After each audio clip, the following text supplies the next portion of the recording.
Really? Congratulations. This is John from Lakeshore V Center. I'm going to be walking around today showing you some of the basics on your new Montana fifth wheel.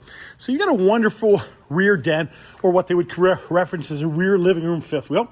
We're going to start up front here. One of the first things you want to make sure is that you've got your battery all charged up for the season and you've got your battery switch turned on. If you don't have your battery switch turned on or those switches turned on, it's not going to allow things like your solar panel to do the charging. And that's where those switches are. Those all have to be in the on position. That's your inverter right there. And that simply converts the 12 volt coming into the 110 for the outlets. Over here, we've got your 25 foot 50 amp power cord, as well as your jack handle for anything that has to be cranked down manually, like spare tire or that type of stuff.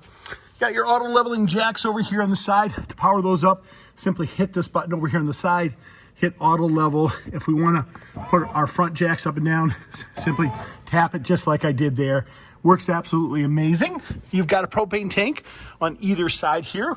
The little green indicator tells you there's propane in the lines. We have filled those tanks for you. There's a little black toggle on the top. Whichever direction that's turned is the tank it's actually drawing off of, just so you know. You got a 30 pound on either side of those. Okay, this is our amazing pass-through storage on this model. We've got your electrical adapters there and your sewer hose that it comes with. This is our docking station here. Now this docking station has a hot and cold shower right up top here. And motion sensor light on the outside.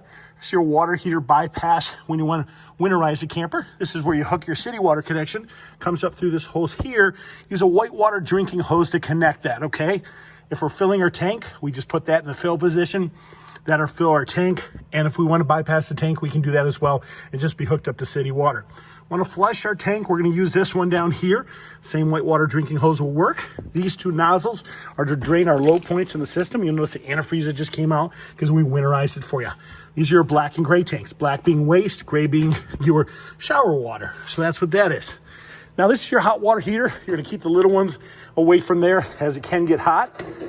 So you'll notice we've pulled the anode rod with that because once again, we've winterized this for you so nothing will freeze or crack. Furnace exhaust is right there. Additional gray tank. Your valve is right there for your gray tank because oftentimes you have a galley tank and you've got a shower tank, which they're typically two separate valves. Good idea to check your lug nuts on your tires after the first 250 miles as they can become loose, and just a good preventative measure after that first couple hundred miles. This is where that 25 foot 50 amp power cord we were talking about earlier hooks up to. On the back of this model, you've got a rear hitch, or what some people will use as a rear bike rack. It's set up so if you want to put a camera in back, you can do that as well. If you're not going to be towing with it, no need for the camera right now. Your ladder is rated about 250 pounds, so it's a good idea. So anybody's going to be heavier than that to make sure they stay off the ladder. I'm going to walk around the outside here.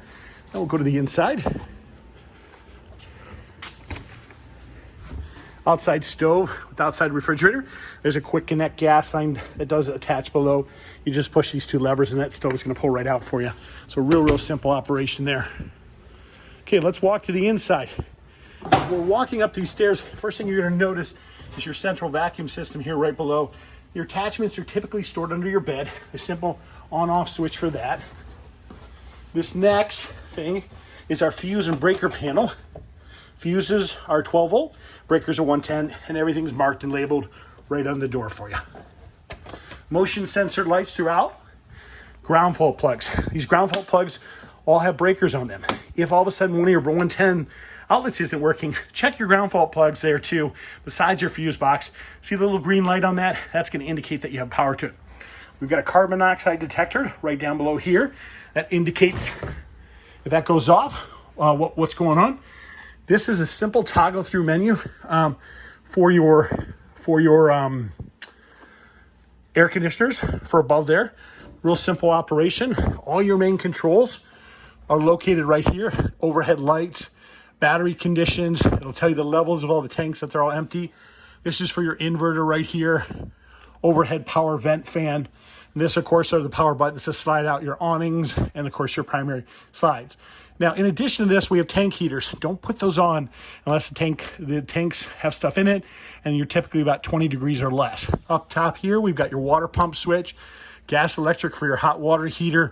Again, don't operate those when they're empty, as it can do damage to those potentially, okay? Your stove, auto ignition, spark ignition, this is backlit that turns on the light for the oven. When we push that in, here the spark igniter, that will ignite the gas when it flows through the line.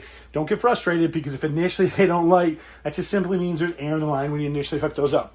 Keys are around your kitchen faucet, just so you know that. It is a good idea to secure your chairs with those straps below the chairs when you're traveling down the road. Your remotes for your stereo and your TV are typically located in the kitchen in one of your drawers. When you go to operate your fireplace here, got very simple controls on it. Far right is your power button. This is your temperature, which is your first button. We can adjust the color of the flames, and of course there's a timer in there as well. Easy roll-up blinds. Our controls for our refrigerator are located in the fridge, as you would suspect, just like your household refrigerator. Fire extinguisher. Let's hope you never have to use that. These outlets that are marked solar just simply means they're hooked up to the solar panel as well for you. So they will operate even when you're not plugged into electricity. Again, you've got an air conditioner in both areas, a thermostat where you turn it on and control it here. Your fan, a simple toggle through menu that turns those on and off, and you can adjust temperature. So you can zone control each room for yourself with those. Emergency exit, simply pull that out, swings around, push out for emergency escape.